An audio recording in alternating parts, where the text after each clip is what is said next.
Dreams నిండా ఉన్న సడన్గా ఫోర్త్ ఫ్లోర్ నుంచి కింద పడిపోతే అదే హరీష్ రానా కథ. హరీష్ ఒక bright and intelligent engineering student. తను చండీగఢ్లో పీజీ హాస్టల్లో ఉన్నాడు. ఒకరోజు అన్ఎక్స్పెక్టెడ్గా ఫోర్త్ ఫ్లోర్ బిల్డింగ్ పై నుంచి కిందకు పడిపోయాడు.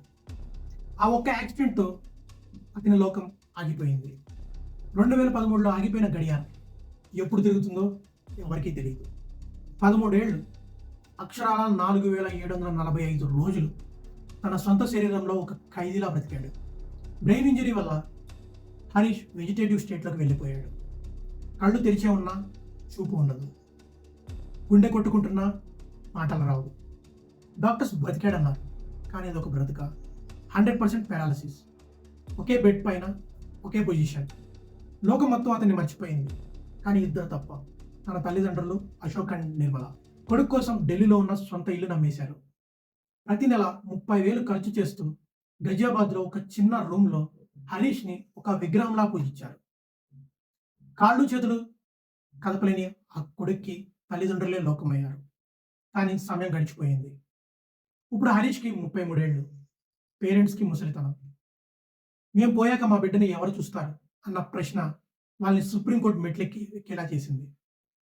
మార్చి 11, 2026 ఇండియాలో సుప్రీంకోర్టు గుండె చెరువయ్యే తీర్పిచ్చింది. ఈ తీర్పు ఇవ్వడానికి జడ్జి కూడా కంటతడి పెట్టుకున్నాడు. అదే ప్యాసివ్ అథెన్యాస అంటే ఫీడింగ్ ట్యూబ్స్ని తీసేయడం. Right to die with dignity, గౌరవంగా చనిపోయే హక్కు హరీష్ కుందని సుప్రీంకోర్టు కన్ఫర్మ్ చేసింది.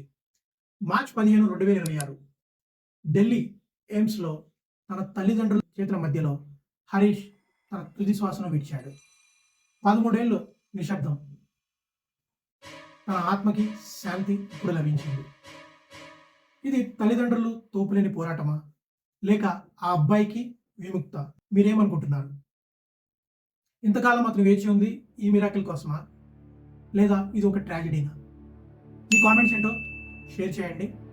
జై హింద్.